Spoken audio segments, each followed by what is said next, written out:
I'm not sure how many people are actually on the line, but thank you so much for taking time out and being with us this afternoon. This will be session number 10 of a 12 series session on improvement techniques.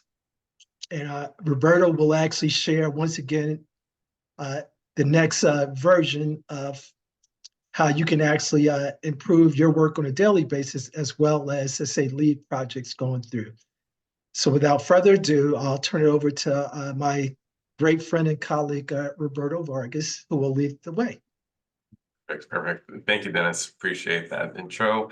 And we're back at it, as Dennis had mentioned, session 10. We are continuing our journey to learn about this catalog of tools that we know as the storyboard. And I'll do a little review here of where we left off. Just give me a second, start clicking through. All right, so what we're planning to do today.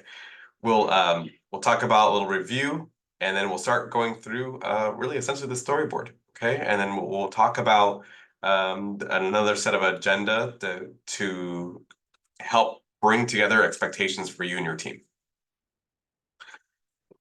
Okay, so here's a little bit of a rewind. Top left, you'll notice there is a grid that indicates a little bit of a journey, and we talked about team forming and what it looks like to bring a team together and little nuances of understanding each other's characters and ways of working with one another, and that will lend towards forming of a team, potential storming of a team. Maybe there's a little bit of a butting of heads and maybe some better understanding and communication is needed. And then eventually you're bridging that to then getting into the norming phase where you're now familiar with how each other works and likes to communicate and appreciating each other's separate practices, to then moving over to the performing stage where you're actually making work and things better. And then eventually you will, it may be a long journey, but eventually you'll get to that journey of, hey, we accomplished something, we did what was intended, and now we're going to adjourn. And so certainly there's sometimes a feeling of loss. You won't see those people on a regular basis, but the project is concluding and sunsetting, and you're done, and maybe ready for the next milestone of your work environment. Okay. Then we talked about top right, you'll see session 1. This was a team that I had worked with to put together a set agenda for how to complete all their work. And we wanted to set an agenda for a 2-hour, or actually this was almost close to a 4-hour time frame, where this group of people to come together and start marching through the various tools of use. So again, as someone who's going to be participating in PI and also facilitating PI, one of those big components you want to really consider is how do you put expectations forward, clear and concise, so the team knows what to expect. Because certainly someone coming in who may not know the various tools that you're about to be using, you imagine also not knowing what to expect moving forward and not knowing the material can be overwhelming. So how can you make it more easier to understand, more tangible, to bring people in closer to the work and make sure that you're kind of really just, you're getting to that performing stage as fast as possible. So breaking down the tools in a nice, concise manner, but certainly that means you have to then know how to use those tools and getting familiar with what does that look like to engage people in each of those tools? How long does it take to use those tools to get to what we need to move on to the next step? Bottom left, just always stark reminder. I just want to share, hey, we've got a charter. Charter is the kickoff. Charter is that tool that helps to bring everyone together, that helps to outline what is the problem at hand that we're going to work on, what's the timeline associated of that project, who's on the team, what are the various measures that we're going to utilize to ensure, hey, are we doing better or are we not? What's kind of off schedule here? And then we might outline the various planned activities. Now, this is a always ever-changing document, so it's not meant to be, I've created a list of activities and it's written in stone and that's it. This is meant to be, let me showcase to the team in general what we're intending to do. And when I have this document, a good version of it, I can provide that to my supervisor or the boss's boss or whoever it may be, and that person can have a good grasp of what's trying to be achieved here. And hence, hopefully you in a work environment, right? You get approvals, and with approvals you get resources, and resources can even be your own time. Your boss is saying, hey, yes, this project is important, and I'm going to let you dedicate 1, 2, 5, 10, 20 hours of your weekly time towards this project to get done. Versus, right, the alternative is not getting approved, you still trying to get this work done, and you have to now wedge it in between all of your other projects. So it's really, really, really important for that approval and oversight pathway that this document is put together and pushed forward to that supervising chain to get approvals and get resources. All right, and then in the bottom right is our a little bit of a map of how we're trying to go about our journey of A to B to C. How are we advancing through this project? And so remember, my emphasis for you all is really to understand the concepts at hand. If you want to learn an acronym that can help with that, absolutely, perfectly fine. But really understand the concepts, and the concepts, as I've always kind of made it, bring you back to maybe school days, is, hey, scientific method. A lot of you have had exposure to the scientific method in high school, maybe in college, maybe in post type of graduate studies, and you understand, okay, what did I need to do on the front end? Well, these methodologies and various methodologies kind of model that too, right? You have to understand what you're trying to accomplish. How will we know that a change is an improvement? What change can we make that will result in improvement? And then you start, maybe you need to spread or not spread, and maybe you need to sustain or not sustain. Well, of course you need to sustain, but you need to move forward in advancing this improvement and baking it into the system. And there's various tools that you use along the way. Okay. So I know that's a little long-winded there, but a little review of where we're at. So this is it's really an accumulation of what we've done over this session series. So you saw a little bit about session 1 and session 2. Again, it's just you don't necessarily have to read through and understand what was here on the agenda, but it's another reminder that, hey, have an agenda.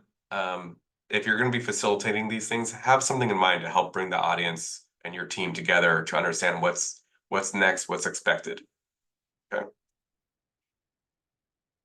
All right. So again, talking about, I'm not going to talk through it, but now we're the first two, last session we talked about listen, I guess evaluate, which was how, what are we trying to accomplish, right? What's the problem at hand? We're evaluating, so how will we know that a change is an improvement? So we're trying to understand data, we're trying to understand what's baseline data, we're trying to come up with potential ideas for trialing or tests of change, what we like to say, to then see if it makes an impact. And now we're at that apply stage. Okay, so we're at what change can we make that will result in improvement? So we're going to jump into that section now. All right, second, click this out. Okay, so what change ideas, what changes can we make that will result in improvement? So here's a grid here that can kind of help to put that all together. These tools are meant to be a one-stop shop. Let me start brainstorming as a team. Let me have a shared document, right? Each of these documents are meant to be shareable.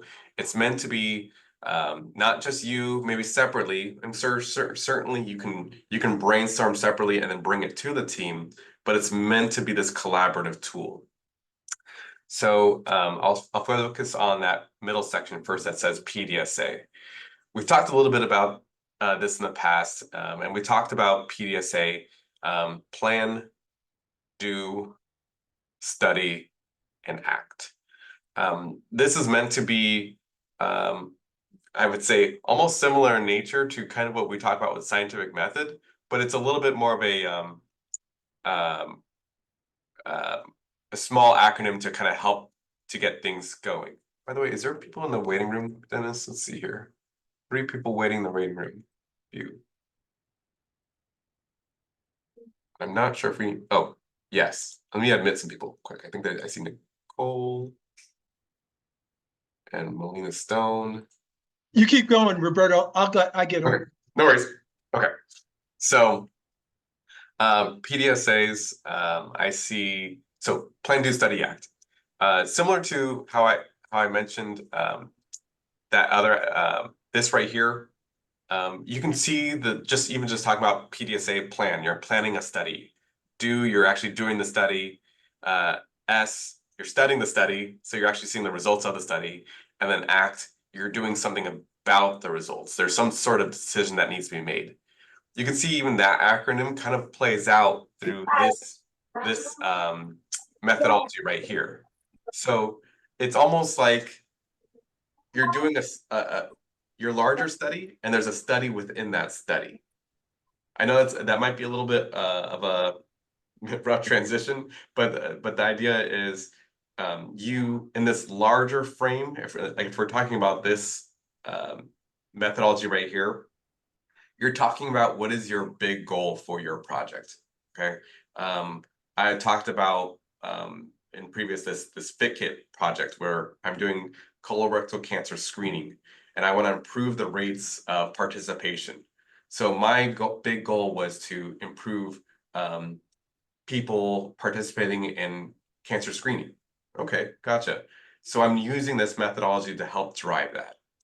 And then eventually, but during a course of work, I identify a number of activities that I want to trial out to move that needle, some people say, or increase the percent of participation.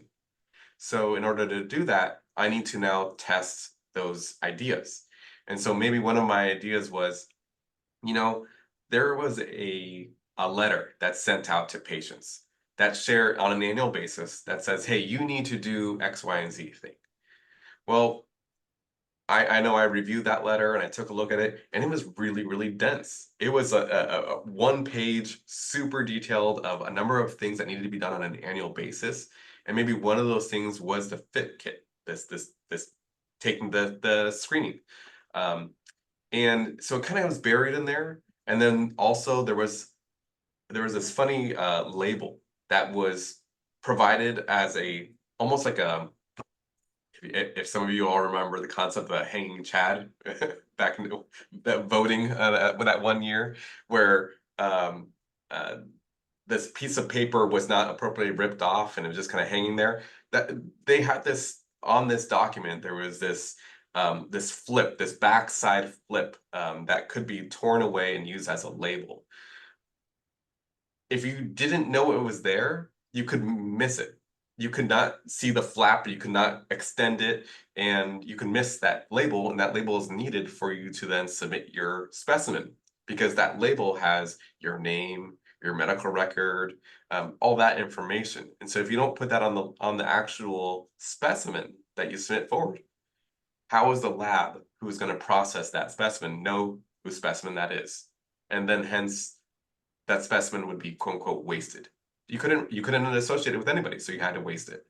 So one of those PDSAs or ideas was we need to make sure patients had a good understanding of what was being asked of them in this letter.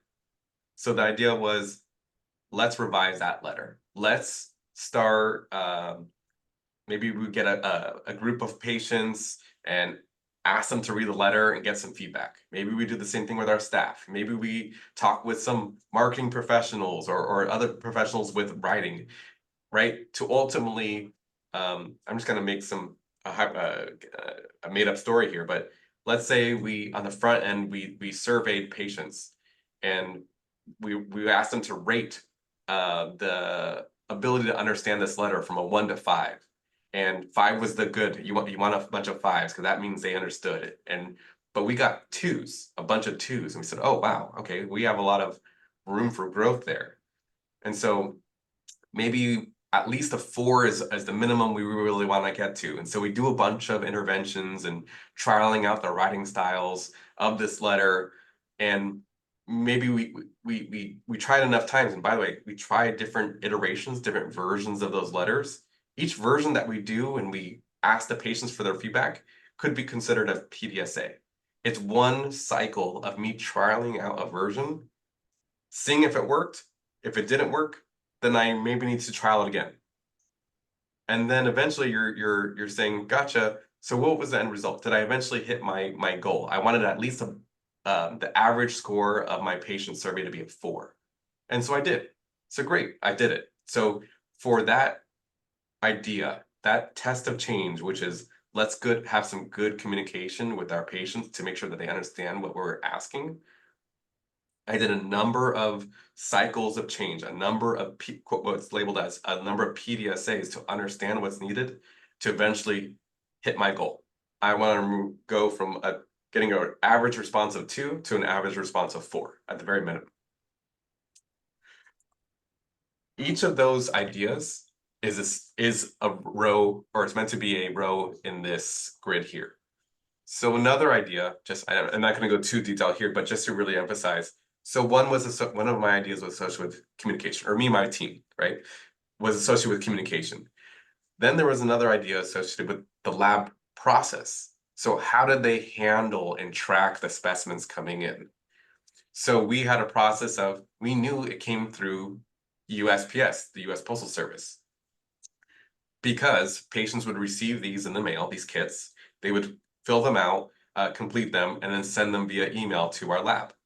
So that means the lab needs to have a process to receive that mail, have someone dedicated to opening it up, looking at the specimen and its label to identify whose test this is, of course, document it into our system, our EHR, electronic health record, and then go through the process within the lab to say, gotcha, it meets all the criteria to process on the various machines that we have in the lab.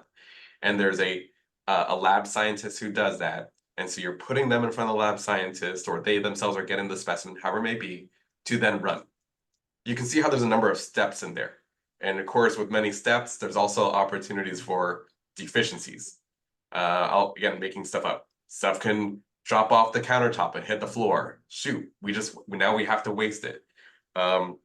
Maybe one person who's opening up the mail isn't identifying the labeling the same way as another person. Maybe the way in which their handwriting or typing it into the system is inconsistent. So there's a number of things there that could go wrong. So one of the ideas was, hey, let's review the lab process. And I'll say we focused on a single piece of it, which was the receiving part, and how do we order the tests to then be processed. And so that was something else we wanted to go to explore.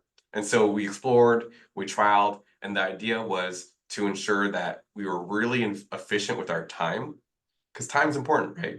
Because a specimen that came into the lab on Monday, what if, let's say there's a 30-day shelf life on some of these specimens, meaning the day of which it was collected from the patient, there's 30 days that until essentially you have to expire it, you have to waste it. It's no longer good. So what if it came into the lab on a Monday, and by Wednesday, it's going to hit its 30-day mark? And there's various reasons. Maybe the patient themselves held on to it before they mailed it out. They couldn't get to the post office. Maybe the post office themselves had a strike, and then and things got held on to. But it eventually got to the lab. And so now you have some considerations of, oh wow, this one's about to expire in 3 days. Did we identify that? Did we know that? And did we make sure it got processed in time? So we were really, really concerned about how the lab was receiving those labs and putting them in order to get in front of the lab scientists, right? So again, you can imagine a number of tests needed to be done to build a nice workflow, good standard work for who does what to then fix that thing or make really good time efficiency. So that would be another row within this chart. Okay. Whew, this is a long one. So as I mentioned with PDSAs, and there's different cycles, if we go back to the idea about the letter, so I make a change with my letter and my communication style. I ask the patients again, hey, what do you think of this version? They give me a 3. Remember, it was 1 to 5. They give me a 3. Gotcha. Did it meet my goal of getting to at least a 4 as average? No, it didn't. Okay, so then I need to make a decision here, which is going to be pretty obvious. But do I adopt what I already have? Meaning I like what it is, it's good, it's good, and I'm gonna move forward with that example. And maybe that's where we're gonna do from here on, right? And so I would say I would not adopt it because I didn't meet my goal. So that PDSA didn't work and I need to try something else. Adapt. Do I need to take my writing? Adapt. Do I need to take my writing and maybe adjust it a little bit more and then do another cycle? Most likely that's what I need to do in order to eventually get to that 4. And then abandon is, whoa, I was completely off base here. This writing was in no way, let's say, met the patient's expectations or ability to understand what I'm trying to ask of them. And so maybe wholesale, I just need to like delete that version and just start from scratch, or maybe get examples from someone else, another organization who maybe has a good example here. So there's some sort of decision that needs to be made at the end of each of your PDSAs to decide, am I adopting it? Am I adapting it? Am I abandoning that idea to move on to the next phase? And the last part is change concept. Change concept, this is I'll go here to the next slide, whole listing of different change concepts. So this exists. There are, I typically turn to the improvement guide as one of those. This is a book that was made by API Associates in Performance Improvement, I think. Yes, and they have identified a number of various concepts and buckets of concepts to help people to say, hey, I want to, let's say, eliminate waste. That's one of the things I'm identifying as something poor within this process. Okay, well, here's a variety of change concepts that we could use to eliminate waste. I could eliminate things that are not used. I could eliminate duplicate entries of something. I can reduce or eliminate overkill. I could reduce controls on the system, various things. Or maybe I wanted to manage time. I'm noticing time is an issue. Well, you can consider, well, if I want to manage time is an issue, what are some of the things I can do as a team or a person to make that better? Well, you could reduce setup or startup time. You can set up timing to use discounts. I know a little hard there to understand that. You can optimize maintenance and reduce wait time, right? So this can help to not only spark ideas for improvement within your project. Kind of similar, like what we talked about a number of sessions ago. We talked about that waste wheel. We talked about the wheel and how it's associated with lean, and lean is focused on waste. And there's 7, if not 8 different kinds of waste. And it's meant to help you as a guide with what are the various concepts that you may not know. You know something's wrong, but you're trying to figure out what exactly is wrong, and you apply it to the concept. And then there's various change ideas applied to each of the various concepts. That makes sense. So it's meant to help you, to guide you through what are the kind of known change concepts. And certainly there's opportunities for looking these up to then say, oh, I see what they meant about that concept. I like it. I'm going to try that out with my project. So the idea is to, if you identify a change concept that's associated with your project, your idea, you're labeling it there. And that kind of helps to bring everybody together as a standard approach of how to look at this thing, this idea. How are we doing? Okay. Break. A lot of talk, I know. Thank you for staying in and listening.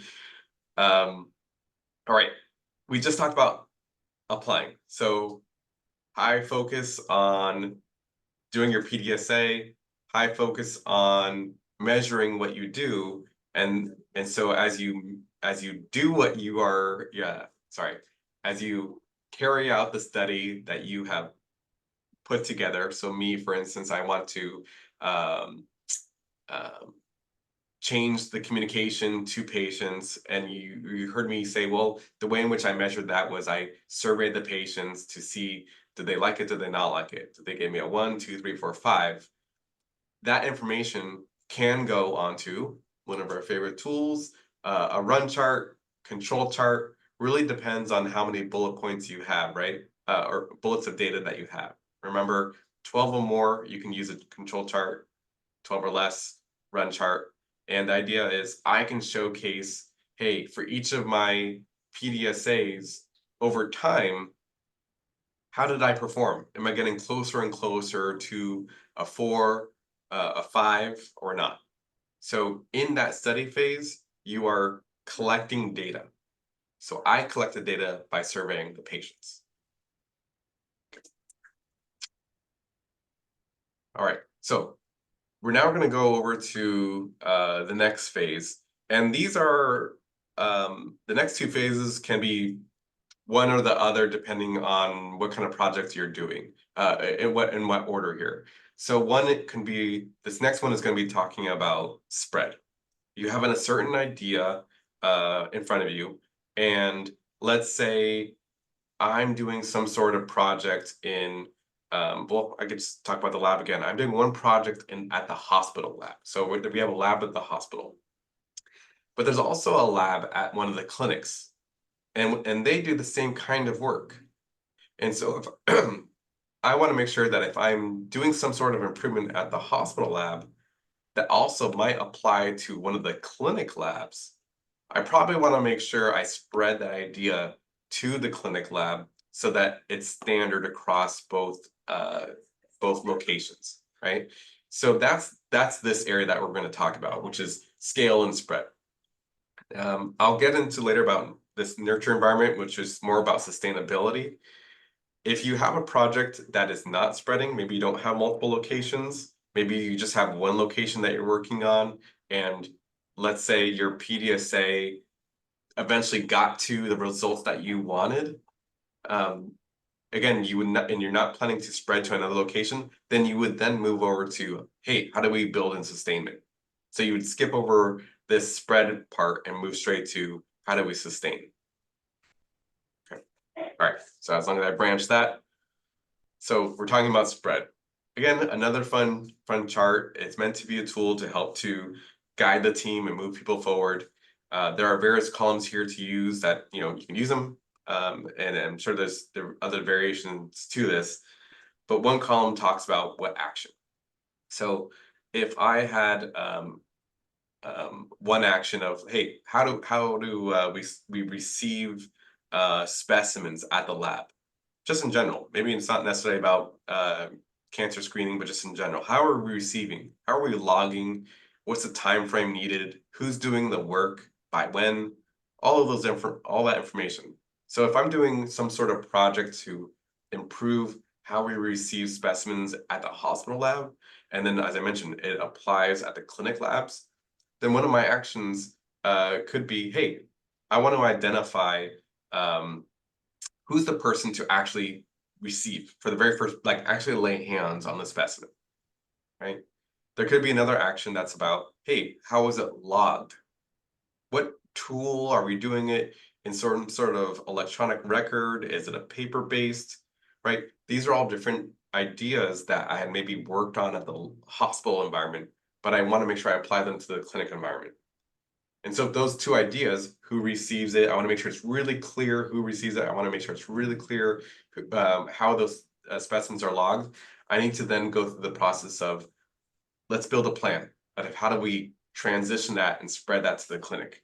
So who's responsible for that work? It might be the lab clinic manager, or it might be the clinic manager themselves. Someone is identified to be responsible for identifying and working on that task. When do we want to start and end? And then there's a calendar next to it that showcases, it says January through June, but certainly you can vary. You can January, December if you wanted, or just July to December. But the idea here is to showcase when are we planning to transition this work, to spread this work over to the clinic. And you might imagine that if you have a number of actions and there's almost like a sequence order of those actions, you might imagine, well, I want to make sure I identify who is receiving that specimen first. That's the first thing I want to do. And maybe it's going to take all of some ironing out some communication, and it's going to take a week in January. Okay, gotcha. So that's the first task. And I know this is on month to month, so I'll kind of have to, I'll showcase on a month to month schedule. But let's say I also have my next to do is to identify documentation, right? How are we documenting? And let's say my team really only meets on a month-to-month basis. So that's just to kind of flow with what we're doing here. Hopefully you're doing stuff a little bit faster than that. But let's say, okay, so in January, I'm working on identifying who receives the specimen. And then in February, the goal is I need to build in that documentation space and the expectations. And maybe it flows into March. So you can imagine that in those little boxes here, we're talking about, okay, that work is happening here. And February, March, we're talking about documentation. And then maybe whatever is the next idea continues to flow. I think the concept there I really want you to understand is putting a schedule on paper to help the team to understand expectations. What's the plan? And it's also for the leadership team, the supervisor to understand, so what are you trying to achieve with your project? And I think it's really, really important to also understand the I think we all like to kind of use the word bandwidth. How much time is granted to do this work? How much work can be done at one time? Because I know many of you, sure, I'm sure you receive a project and it's probably one of several that you have. And you would say, my goodness, I was already buried with 6 projects and now I have my 7th project. I can dedicate all of, a few hours a week towards this new project. Okay, got it. If that's the bandwidth that you have to get that activity done, that is something that certainly your supervisor needs to be aware of, right? And by listing it out here for not only you and your team and your supervisor to be aware of the work and the expectations, right? People are aware. And if needed, people can make adjustments because maybe there's a larger expectation that, whoa, no, we can't work at a month-to-month kind of cycle of change. We can't get this project. It's going to take 6 months to get this project. I really need this project to get done in 2 months. Well, gotcha. By making it apparent, by making it transparent, it makes everybody aware of what's expected and then thus people who really help to make decisions and maybe freeing up your time can say, you know what, let me help you to reprioritize here. You said this was your 7th project. Let's talk about your other 6 projects. Oh my goodness. One of those projects is not even important anymore. I'm just, again, hopefully that's not the case for your end, but I'm just saying, what ifs? What if something's not as important or not important at all, and those can be moved from your plate or moved to another individual because you are really the expert on this new activity, that 7th project. So, right, by making things transparent and put in this grid, it can be very understood of what's needed by when. Okay. Next, spread communication plan. Okay. This is meant to share kind of in line with the other one, with this one, right? You have different ideas, actions that need to be spread. This is meant to help to itemize who's actually maybe helping to get those things done. It's another layer. I would almost say sometimes I felt like I can use one or the other depending on how I use the tool. But if you were to fill this out, where am I spreading it to? So I'm spreading from the hospital to the clinic, clinic A. Who's going to be actually training those people to do this new activity? And I'm going to say, is it in place? Is it partially in place because I'm judging over time? Is it not yet in place? And this is something, as you might imagine, this is going to change over time, right? The use of these boxes is going to change over time. Maybe when I first start, these boxes may say all not yet initiated, and then I reevaluate a week from now, a month from now, and I say, oh, each of these are now initially, or some of are not yet initiated, some of them are partially, or some of them are in place or not in place. But this is meant to be sort of a checklist. Rather this, oops, okay, I jumped all over the place. This one is meant to be, what are the various activities? And this is, are those activities in place or not? And who is doing those activities? Who's coaching, who's the direct supervisor for them, or the administrator or others to do this activity. So checklist, evaluation, bringing forward to the team. How are we doing? Okay. All right. Very last one is nurture. This is challenging. This one's, I'll just say it is challenging. This is the one that if all your work could be fantastic and great, but if you don't sustain it, it's like you did nothing at all.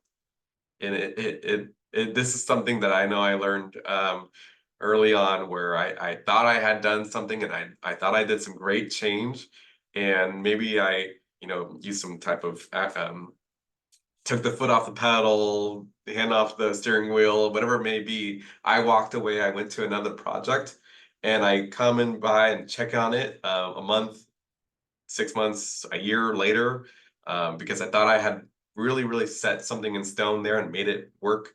I find it's not the fact, or that's not factual. It actually did change substantially. People, maybe there was a transition in team members. No one was training the new people, and all of a sudden we went right back to how things used to be. And it's so detrimental to, I don't, for me, let's say ego, or feeling like I made a change, but it's also detrimental to the system, because now the system is in this variation, and it's just, I'm doing it one way, you're doing it another way, and now all of a sudden maybe things are even worse because no one actually knows the right way. Yeah. So really important. So what do we do? All right, what do we do? Data. Data is a great start. Someone needs to track the data.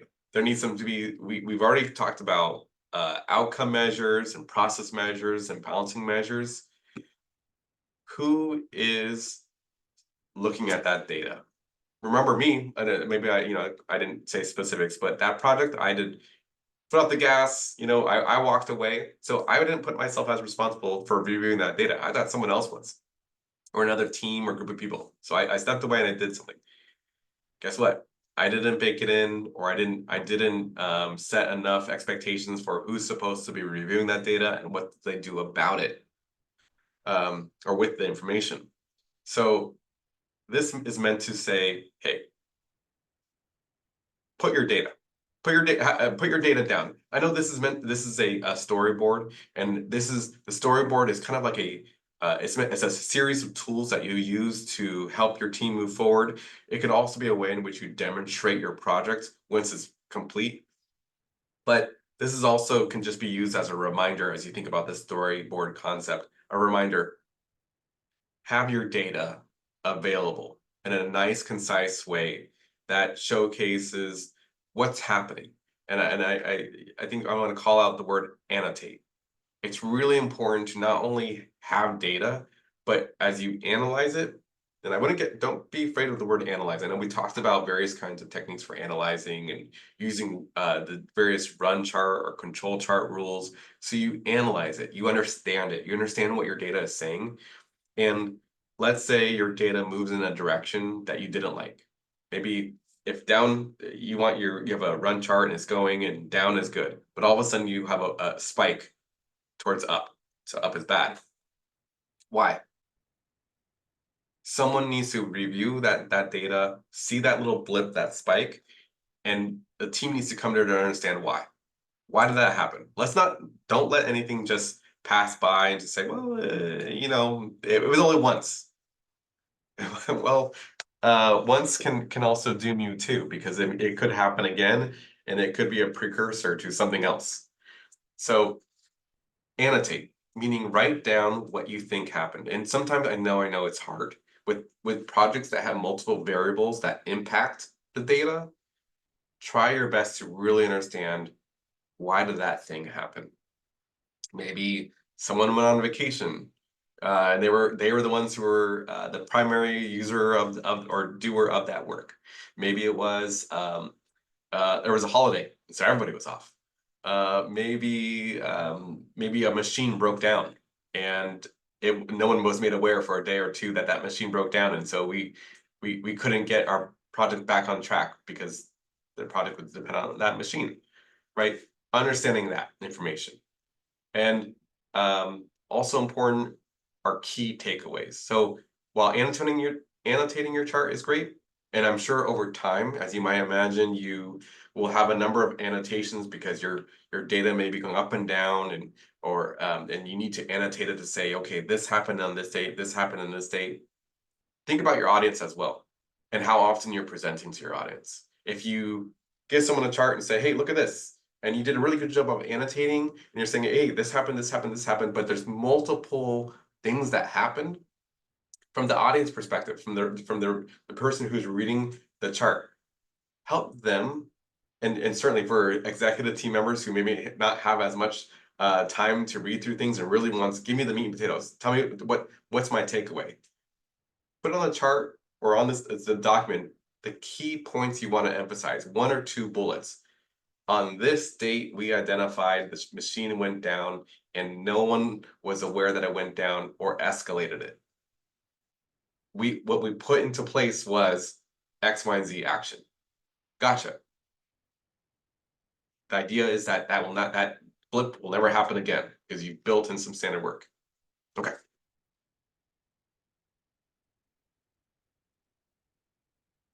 All right.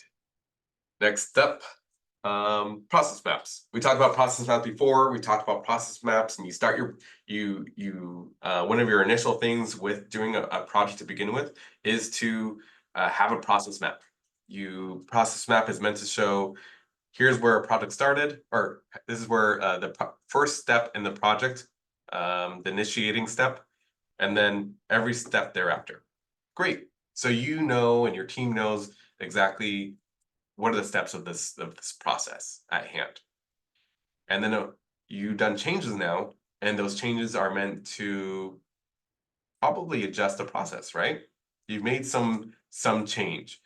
Now, since you've now changed part of the process, your initial process map has probably changed as well.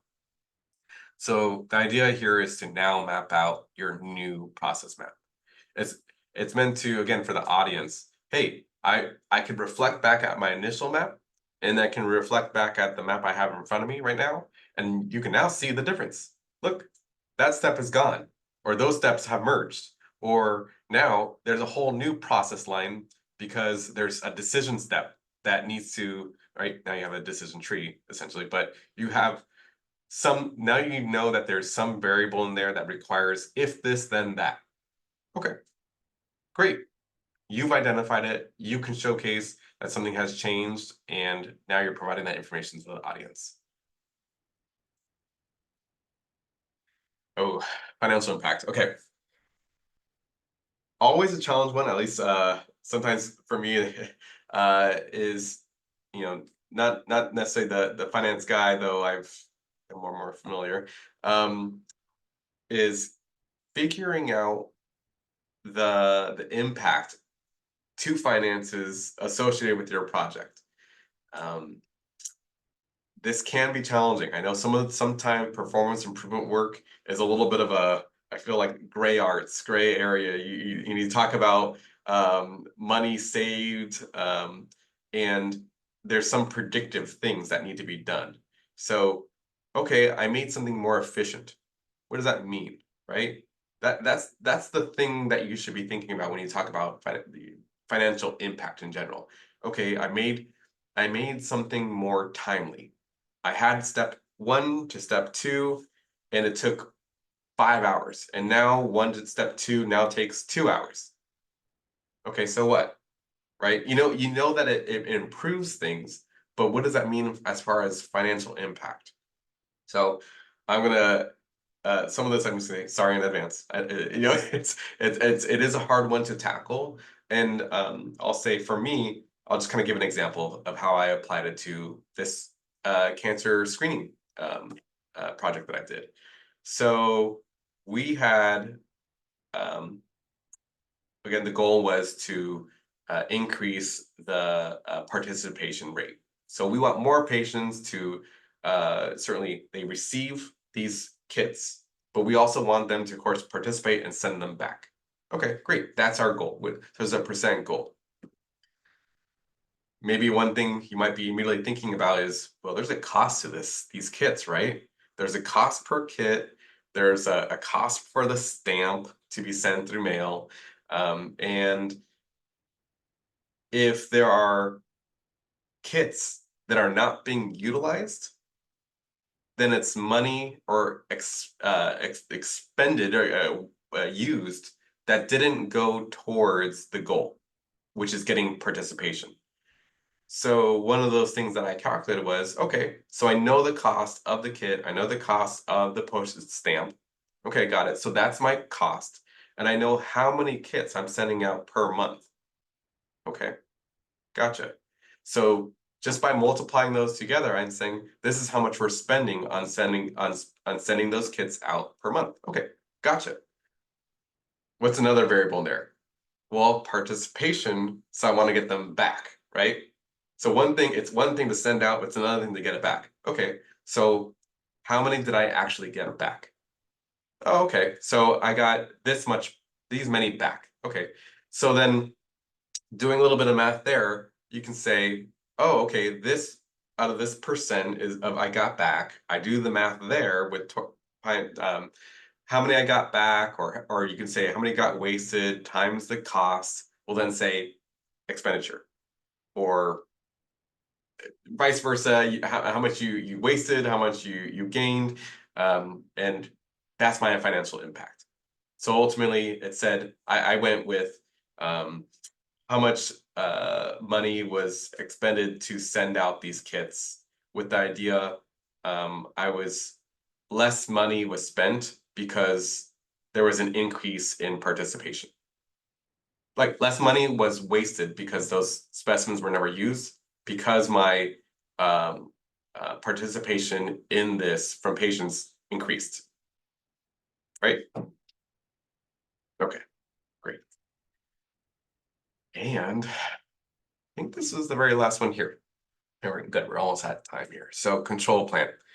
So again, talking about sustainability, we want to get back to, so what are the various things that we want to make sure is happening?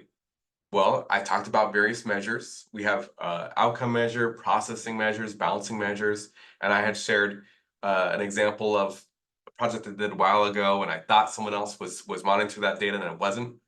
So here's a listing of all the measures. So now I'm being really specific. Who's monitoring which measure? What's the definition of that measure? How are people collecting that data? Maybe there's some sort of report that they're looking at. Maybe there's some sort of direct observation that needs to be done to then collect data.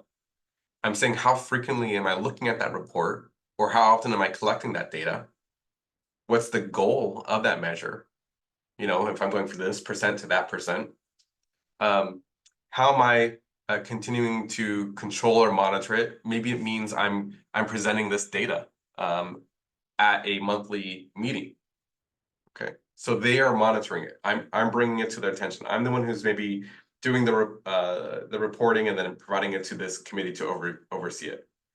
And again, I remember I said it was a monthly reporting frequency, and I'm saying the alert flags. So what am I doing to make some sort of a judgment on good or bad? Well, alert flags. So maybe it might be remember I mentioned with control charts, there's a, you'll see a little flashing of a red, and that will indicate that there's some special cause that's happening. And this is if you're using the program QI macros. But in general, even if you're not even using QI macros and you're just reading the data and you're analyzing it to see if certain run or control chart rules were met or not, you can say your alert is if you analyze the data and you find that a special cause had occurred, that means the data fit some sort of um, rule for then gotcha, that's a ding ding ding, something happened. That's your alert flag. And then action is of course what you're doing about it. Okay, what are you intended to do based upon the alert flags? Oh, well, we escalate it. I go to so and so about this specific measure if there's something some type of alert flag that happened. And then I'm labeling who's responsible. Who's that operational leader responsible for this measure? Okay. Because, right, you gotta label someone as the key point person. I may be the person to help to maybe create the report or analyze the report, but who's the actual operational leader or the person ultimately responsible for that measure? Because they also want to make sure that, hey, if I ever go on vacation, hopefully I'm or something is happening, they're the ones who are ultimately responsible to ensure that, hey, that measure was discussed at that meeting. We did check on it. Whew. This is the last one. All right, this is the last one. All right, last one here is, again, talking about, this is the storyboard is really meant to be a showcase of your project over time. This is meant to be like a, hey, look what I did, mom and dad. Look at this great project. I can put it on a fridge. Of course, you can also use as another tool to help your team kind of come together. So when we're talking about storming and norming and forming and adjourning, this is something that definitely I would suggest you do before your team disbands. What are the key takeaways that you all come together and discuss to then say, hey, let's make sure we maybe apply this to another project down the road. What can we share as a system to ensure that we're all learning from each other? So what were the keys to success, right? What were those, I really love that common aha moments, right? What was that?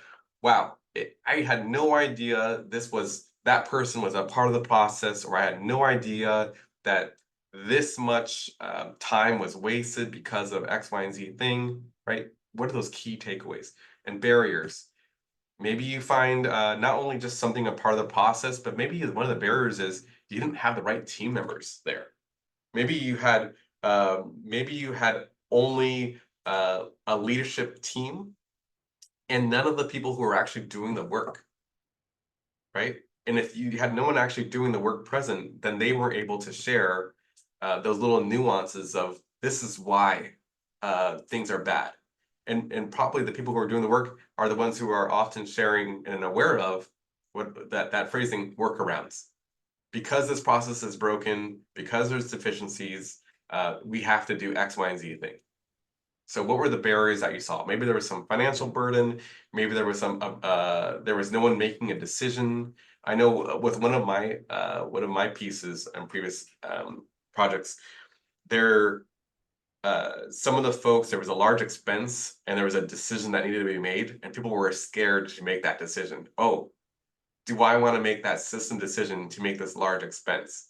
And so because it took so long of people sitting on that decision, time wasted, time passed. Lessons learned, kind of similar to key successes, but hey, what are those key takeaways?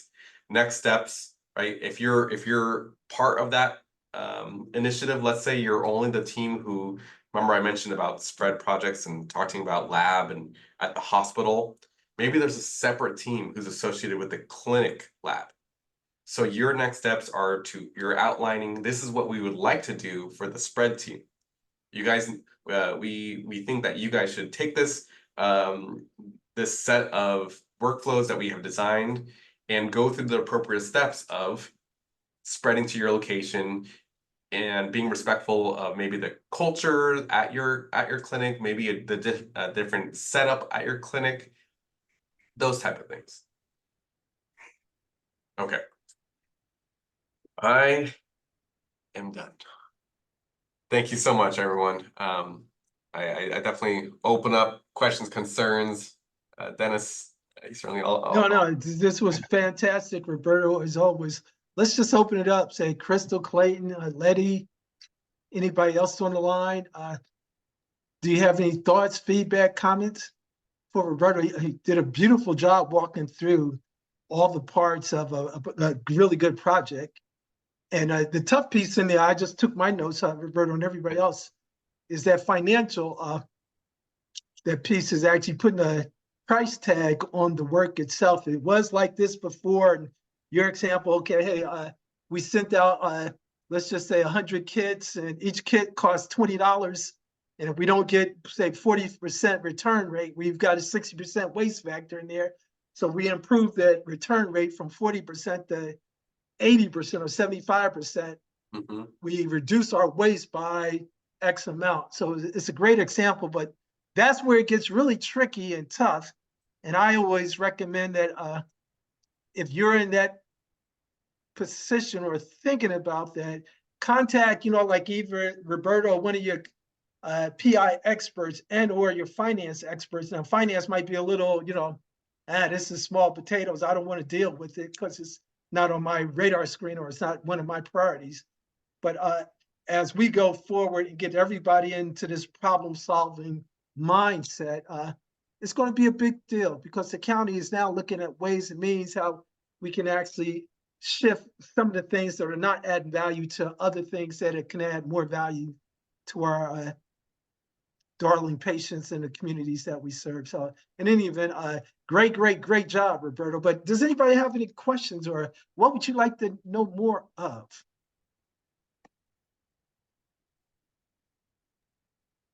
And this is just open mic. Hi, this is Crystal. I don't have any questions, but I did want to add that I did enjoy the presentation. I think it was very informative. Yeah, it was a beautiful presentation. Absolutely. Thank you, Crystal. Okay. Well, in that particular case, if you do have any other, say, needs, feedback, questions or so, please actually say email Roberto, Nisha, or myself, and just actually say, hey, I'm working on a project and I got this. What would you recommend? Or just share some ideas or some thoughts. Hey, I'm working on my project and I ran into X. We would love to hear it. And really, we would love to actually have you share a couple of the things that you're really working on. So with that said, I know it's say 12:58. Thank you so much again. Everybody have a great rest of your afternoon. Go get some lunch if you haven't had lunch yet. And we'll look forward to see you in a couple of weeks, okay? Take care. Thanks again. Excellent job, Roberto. I really appreciate it. Thank you, guys. Thank you, everybody. Especially those annotated run charts and control charts. I love it. Thank you. Love it. Take care.